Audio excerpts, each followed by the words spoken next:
Good evening, everybody. My name is Dylan Farr. I am your autistic spitfire for the evening. All right, first of all, you brought up Bridget the midget. You do realize she's in prison now for stabbing her boyfriend in the chest. That means she hate climbed that motherfucker to stab him. You know, in the vein of being an autistic spitfire, you can consider me your brother from another spectrum. I often consider myself the retarded friend of the group. But being the retarded friend, I know I'm good for at least two things: a laugh and OnlyFans content. It's true, the retards be fucking out here. How do you think we got all these presidents? My ex, she was a wheelchair-bound Catholic. When she left the relationship, she became a holy roller. I guess I would have been more upset, but I didn't know holy rollers speak in tongues for a living.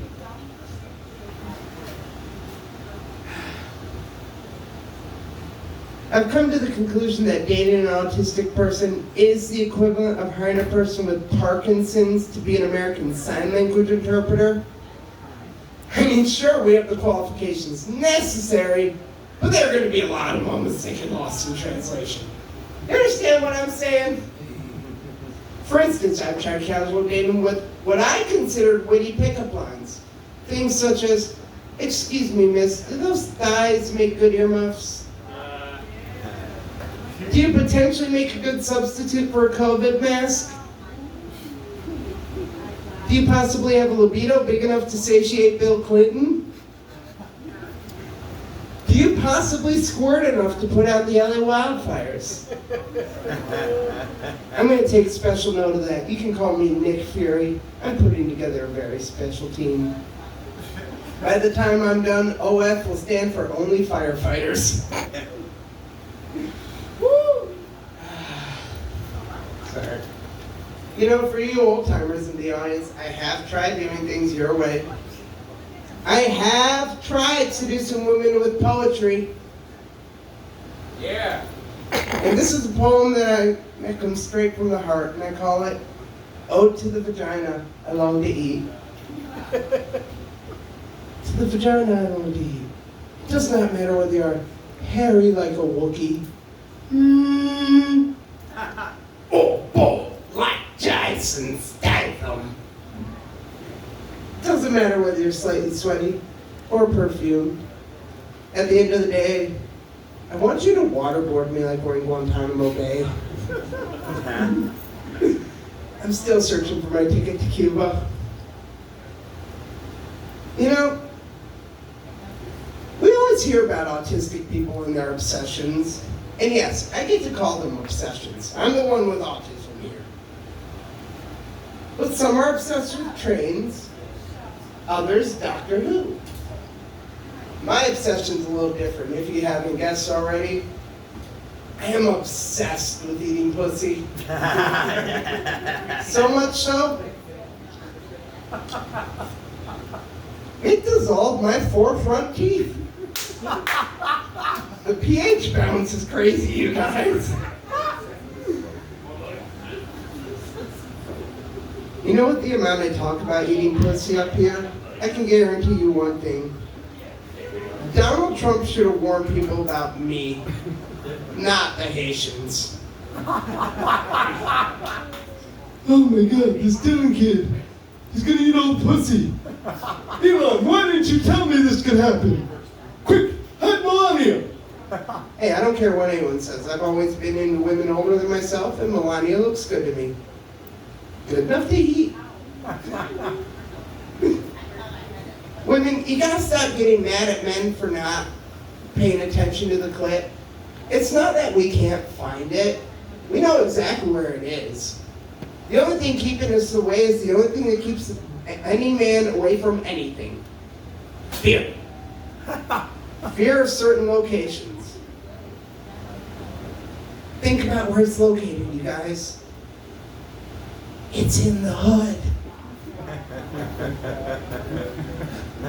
And I hear if you spend enough time there, You might end up getting shot.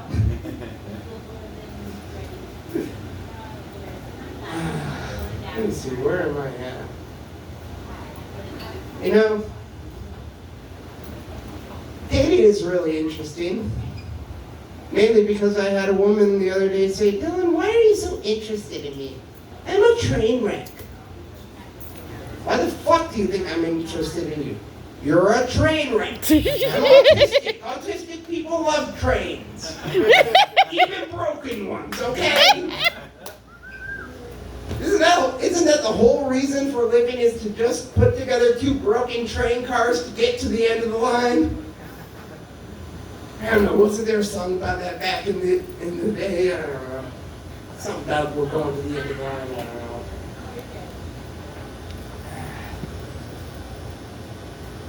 You know, it used to be I only had to compete with muscle-bound jocks back in the day when it came to dating, but now I have to compete with a full-blown bear. And I had to question, why would a woman pick a bear in the first place? Then I realized, they're after that Berenstein advantage. Think about it. Papa Berenstein had a multi-storied house inside of a tree with no government interference, all on a carpenter's salary. You know what? I'd probably pick the bear at that point too. Jesus. I had to realize how autistic I was the other day. I'm so fucking autistic that I even have a dinosaur on my roach clip.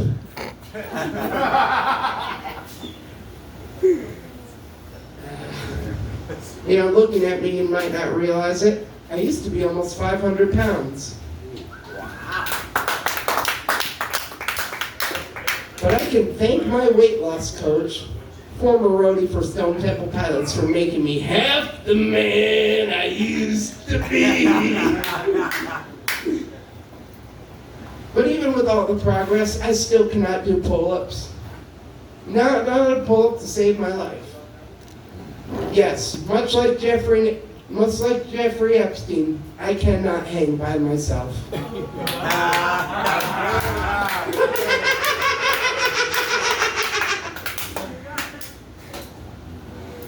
You know what?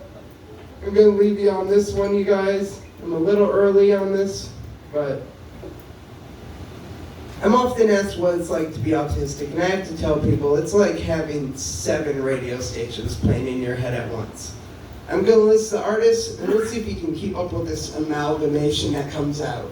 We have Neil Diamond, Blink-182, Monty Python, Jay-Z, the Rolling Stones, Nickelback, and Love Rants. Let's see if we can do this properly. Feel free to help out on this first part. I know you want to, you just can't resist.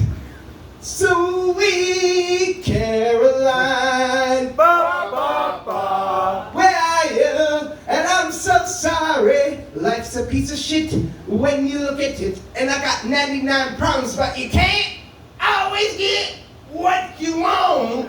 This is how you remind me. I beat the pussy up, I beat the pussy up, I beat the pussy up.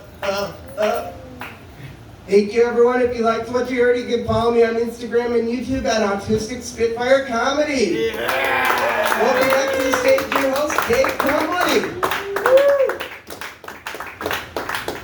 He beats the pussy up. Let him hear it. The Autistic Spitfire Dylan.